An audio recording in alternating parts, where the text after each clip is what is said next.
para a gente conversar um pouco em relação, olha, como esses M&As, vou colocar de forma simplória, como eles acontecem, né? Quando você busca uma expansão por região, muitas vezes, acho que talvez os maiores consolidadores desse mercado são as próprias montadoras, que colocam as oportunidades na mesa, né? Mas você tem uma expansão por região e você tem, aí nem tanto talvez, bom, salvo engano de algumas montadoras, né?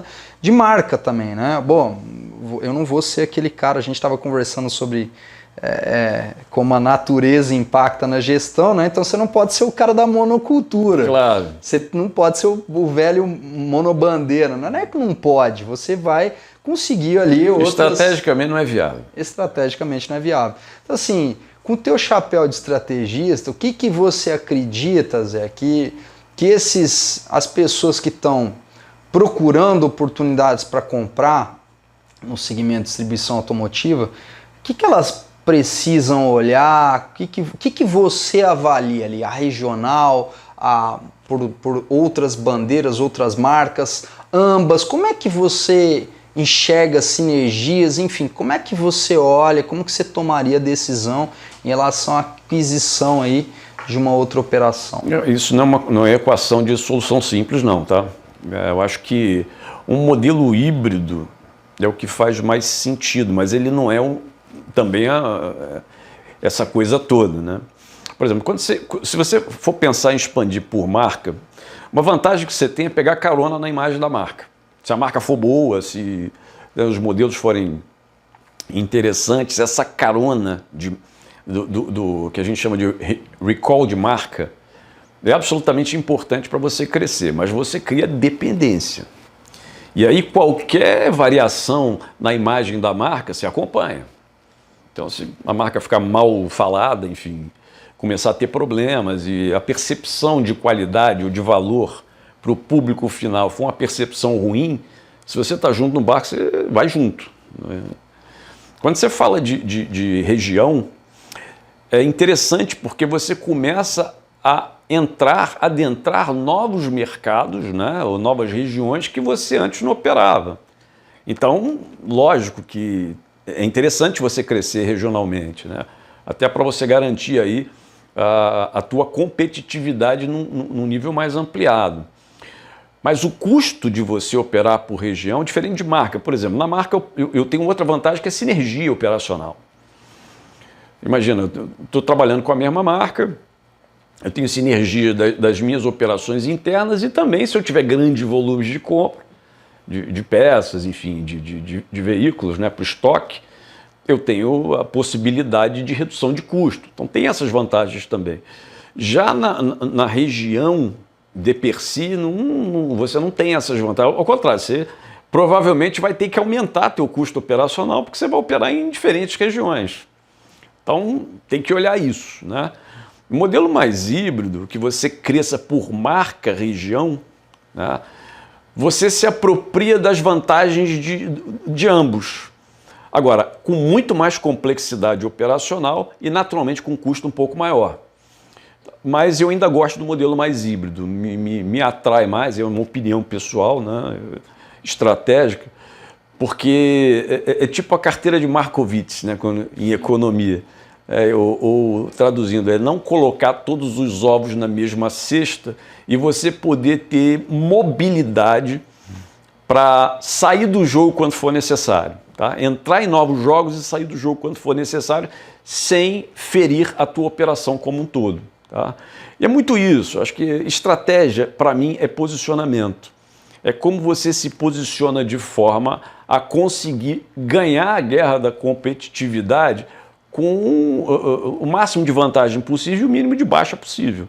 Você está posicionado para ganhar o jogo. Então eu acho que o modelo híbrido, na minha opinião, é o que mais me atrai. Reduz a volatilidade do negócio. Sem dúvida. Também, né? Sem dúvida. Sócio investidor ali, é importante. E eu não vejo como, eu acho que tanto para quem está do sell side quanto do buy side, é muito importante, aliás, talvez seja mandatória, a palavra seja mais forte, né? A tecnologia é mandatória, né? A gente costuma falar muito, olha, para quem está no movimento de M&A, quando você constrói a sua estrutura tecnológica, até para que você tenha a governança necessária para as pessoas avaliarem o quão boa é efetivamente num due diligence aquela oportunidade.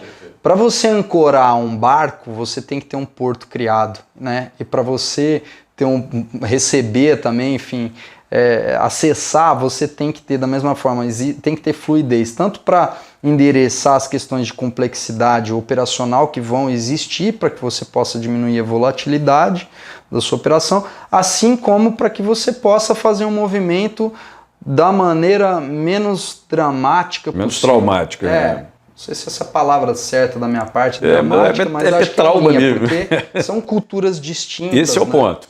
Então não tem como, né? Acho que aqui talvez a história se repete como você falou, né? O movimento de M&A, talvez quem quiser entender muito bem dos bons movimentos, se é que vai ter onde a gente buscar a história, na história pré-M&A, quando a gente está falando de colonização, porque talvez seja uma coisa que vá ao encontro, mas que também daria uma Isso que você está falando dá um podcast inteiro. Exato. Como é que a cultura do integrador impacta no integrado?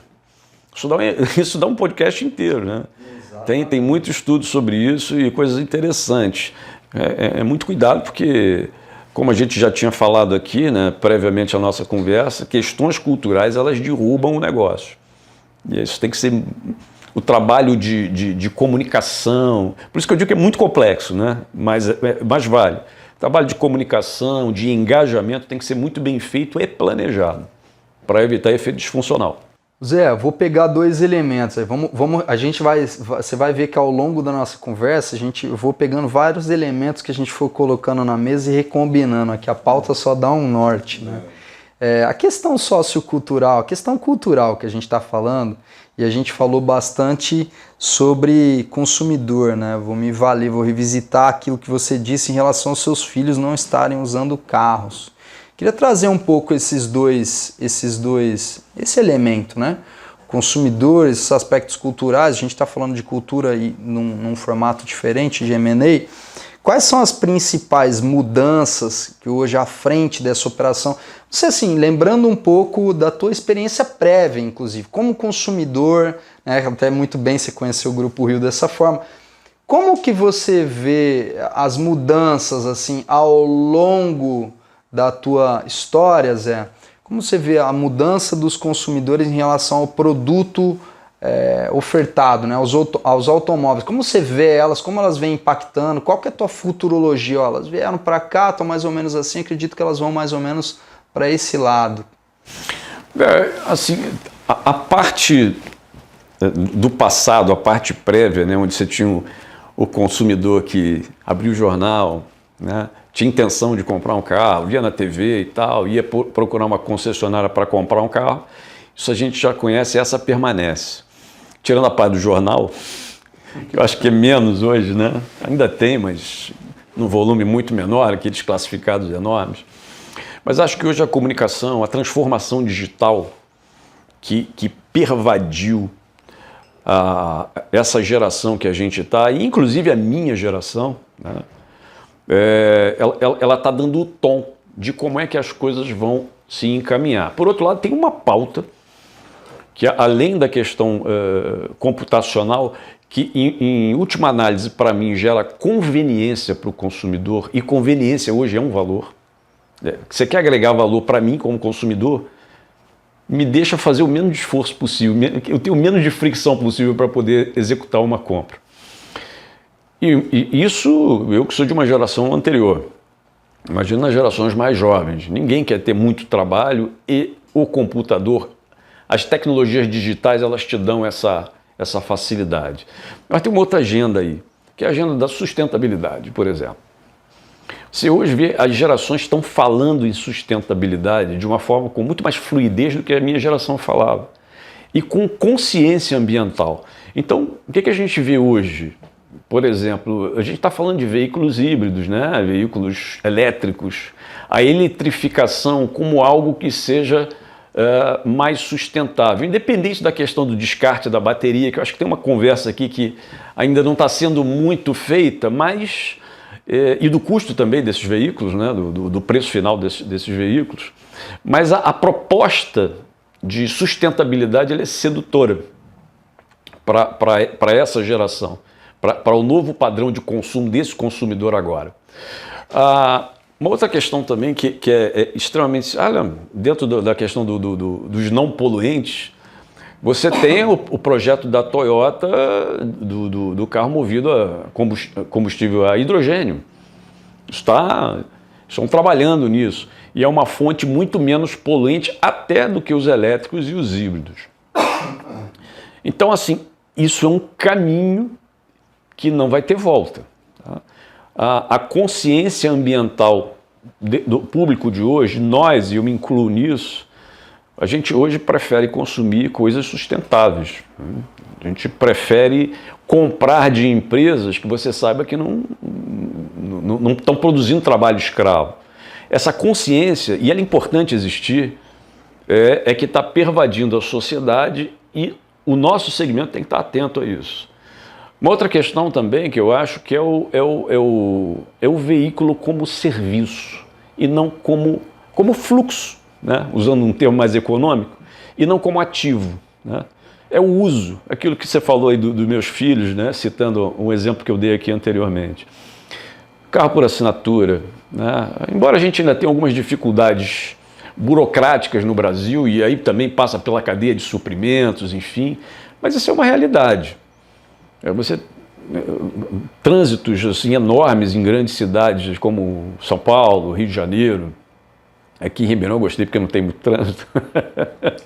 Mas para quem está acostumado a pegar trânsito de 2 horas, né, como eu pego no Rio lá, de deslocamento, o compartilhamento de veículos é uma tendência interessante, tanto do ponto de vista ambiental, quanto também, né, de você gerar mais tranquilidade no deslocamento, mais respeito ao direito de ir e vir das pessoas.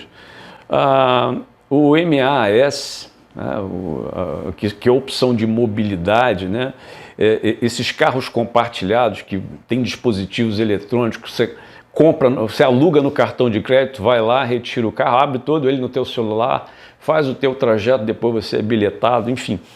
Tem questões de conveniência, de facilidade para esse público novo, né, para esse novo padrão de comportamento, esse novo mindset do consumidor, que a tendência futura está apontando.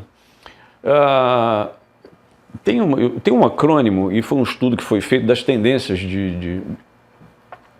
do segmento automotivo. Se não me falha a memória, é ACES, o acrônimo. É Autonomy, que são os veículos autônomos, né? Conectividade. Connectivity, é isso aí, exatamente. Eletrificação e sharing, que é compartilhamento.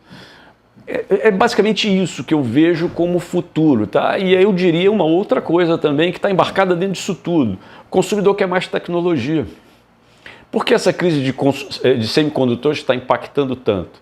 Você pega um carro hoje que tem pouca tecnologia embarcada, o valor percebido dele é muito menor para o consumidor. Ele quer a facilidade de ter tudo ali, né? E que gera isso, né? É o Wi-Fi, né? A conectividade dentro do próprio veículo, enfim. Eu acho que essas tendências, que ao meu ver são tendências porque a gente está demorando a encaixar, mas o consumidor já quer isso. Então o futuro é isso, é um veículo mais sustentável, é a opção de você consumir o serviço e não o bem, é a opção de você ter mobilidade, e aí vai para um cenário muito mais amplo, que aí, numa opção de mobilidade, você pode fornecer bicicleta, você pode oferecer scooter, patinete, enfim, é mobilidade, né? E a tecnologia embarcada que é fundamental para o padrão hoje, que não é o de futuro, hoje, de consumo dessa geração que efetivamente é o nosso mercado consumidor hoje. Eu tava até uma viajada, né? Mas é um pouco do que eu penso, né? Quantas vezes eu já viajei, que o programa é um pouco para isso.